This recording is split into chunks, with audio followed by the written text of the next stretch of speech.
um tema muito recorrente em concursos públicos, o aspecto relacionado às chamadas provas ilegais. Pessoal, quando se fala em prova ilegal, na verdade, isto é um gênero que se divide em 3 tipos de prova. Há as provas ilícitas, há as provas ilegítimas e as provas ilícitas por derivação.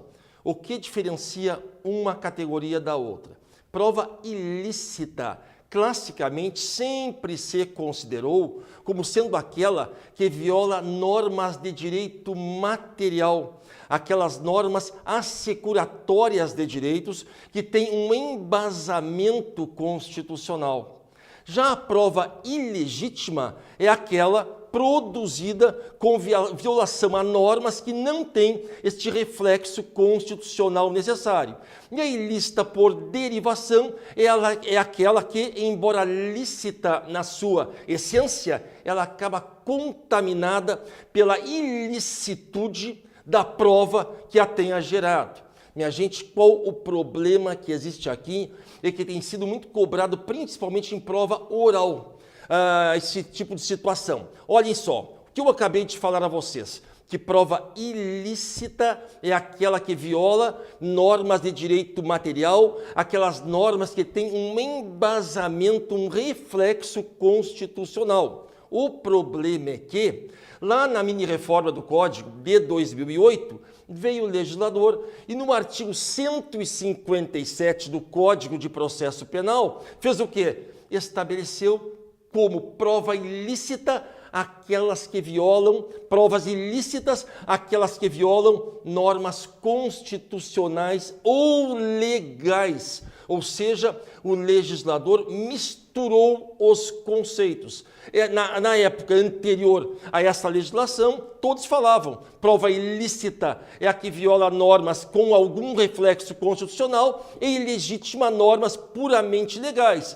Daí veio o legislador agora em 2008, no artigo 157, e fala que prova ilícita é aquela que viola normas de direito material ou normas de direito processual, fala de uma forma diferente, ali refere normas constitucionais ou normas legais. Minha gente, isso gerou uma celeuma na doutrina. Muitos passaram a referir que como esta conceituação do artigo 157, tratando como ilícita a prova que viola normas constitucionais ou legais, o legislador teria exterminado com a diferença entre prova ilícita e prova ilegítima.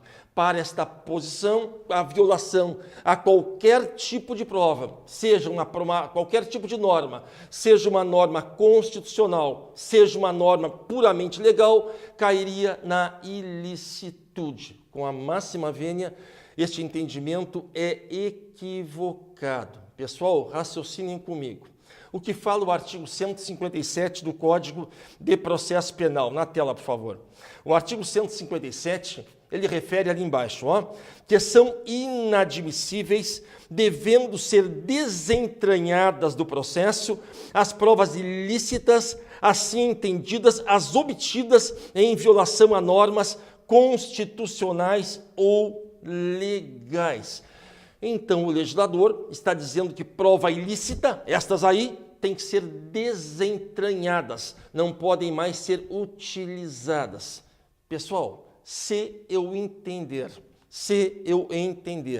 que prova ilícita é a que viola qualquer tipo de norma, eu vou chegar às raias do absurdo. Imaginem vocês, o artigo 203 do Código de Processo Penal, o que diz lá? Que a testemunha deve ser compromissáveis, por óbvio, que a testemunha deve ser compromissada.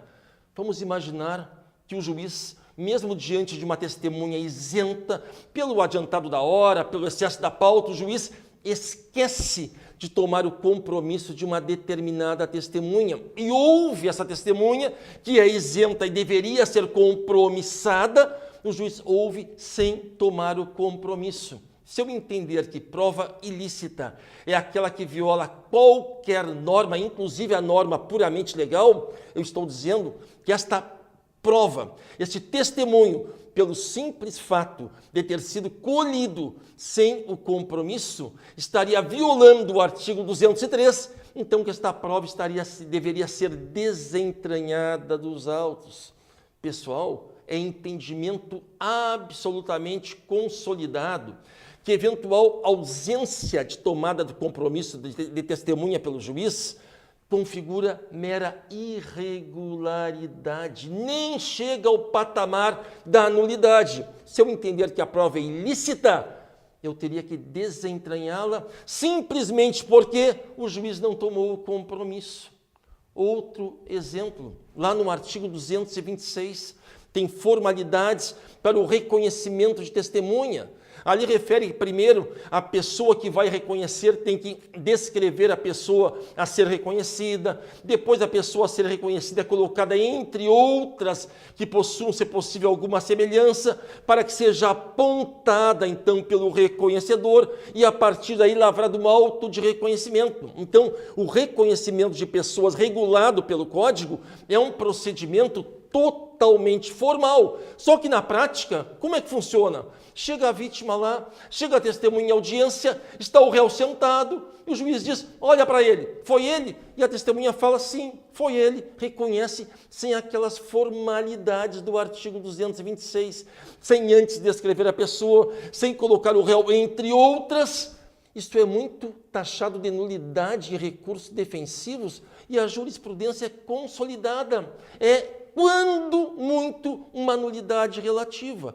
Então, se eu entender que a violação a qualquer norma legal cai na ilicitude, estarei dizendo que qualquer vício, por menor que seja, a prova tem que ser desentranhada e inutilizada, e isto não é razoável. O que se diz hoje, é o meu entendimento, sempre foi, e se fala majoritariamente. Prova ilícita é aquela que viola normas de conteúdo assecuratório de direitos que tem um reflexo constitucional. Ah, Vena, mas como é que o Código fala que prova ilícita é a que viola a norma constitucional ou legal? Esse teu conceito, então, aí a Vena está violando, contrariando o Código? Não, não estou, pessoal. O que acontece é o seguinte, uma prova pode ser ilícita por violação direta da Constituição Federal ou por violação indireta da Constituição Federal. Exemplo de prova ilícita por violação direta da Constituição Federal. Na tela, por favor. Olhem lá, o artigo 5º, inciso 10, refere à inviolabilidade da intimidade da pessoa, da vida privada.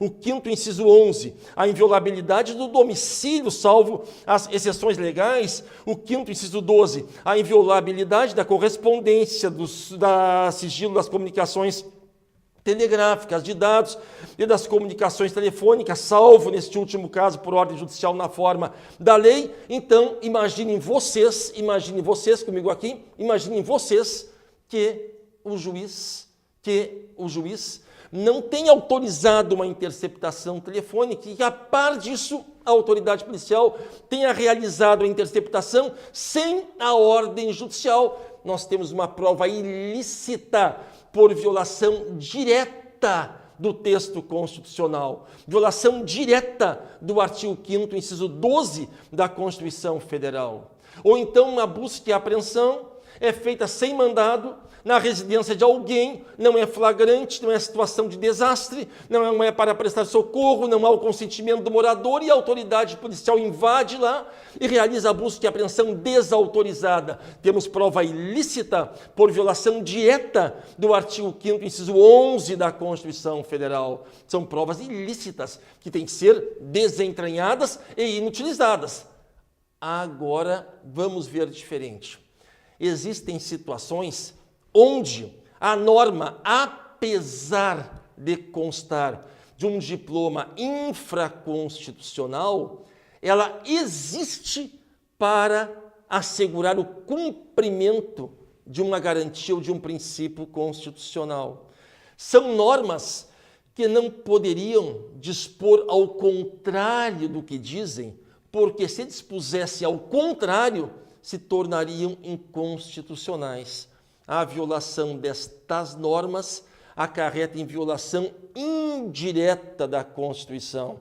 Por quê? Porque eu estou violando a Constituição Federal a partir da violação de um texto legal, mas não de qualquer lei, de uma norma que não poderia dizer o contrário do que ela fala, sob pena de ser inconstitucional. Por exemplo, pessoal, olhem lá no código, na tela, por favor, no artigo 185. O artigo 185 do código, ele refere que o acusado de comparecer perante o juiz no curso do processo penal será qualificado e interrogado na presença do seu defensor constituído ou nomeado. Minha gente, vamos supor que o juiz proceda ao interrogatório do réu sem a presença deste defensor. Isso é prova ilícita ou prova ilegítima? Vamos pensar. O artigo 185 que vimos agora refere o quê? Que o indivíduo será interrogado pelo juiz na presença do seu defensor. O artigo poderia dizer o contrário? O artigo poderia dispor: fica proibida a presença de defensor no interrogatório do réu? Se o artigo assim dissesse, estaria violando a garantia constitucional da ampla defesa, a garantia do contraditório, o artigo seria inconstitucional.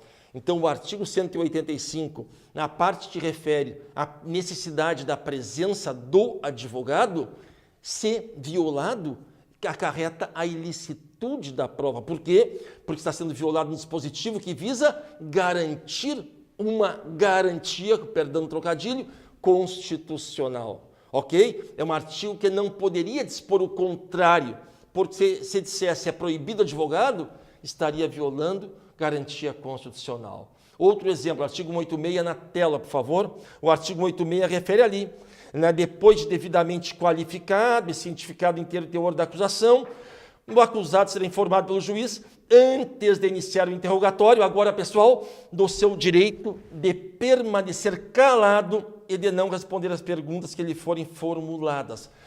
Vamos imaginar que no interrogatório o réu vem e fala: juiz, eu não quero falar, eu vou silenciar diante da imputação, e o juiz refere: olha, se não contar, sai daqui preso.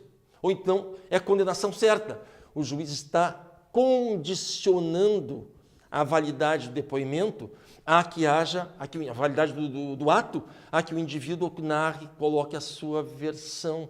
Ora, pessoal, nesse caso, se o juiz impôs o depoimento do acusado sob coação, esta prova é ilícita porque viola uma norma com reflexo constitucional, ou é ilegítima porque viola uma norma puramente processual? Vamos verificar. O artigo 186 poderia dispor o contrário do que ele fala?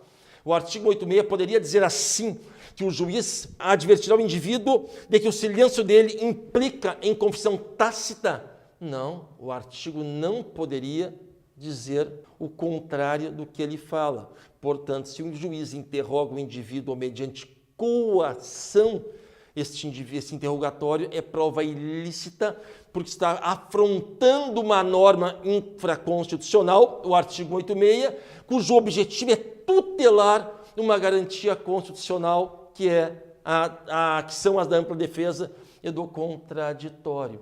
Então, nesses casos que eu falei a vocês, são casos de ilicitude por violação direta ou indireta da Constituição Federal. Direta nos primeiros casos que eu falei lá, violação ao 5º inciso 11, 12 da Constituição. Indireta, violação, como eu exemplifiquei aqui, aos artigos 185 ao 186 do CPP. Provas ilícitas.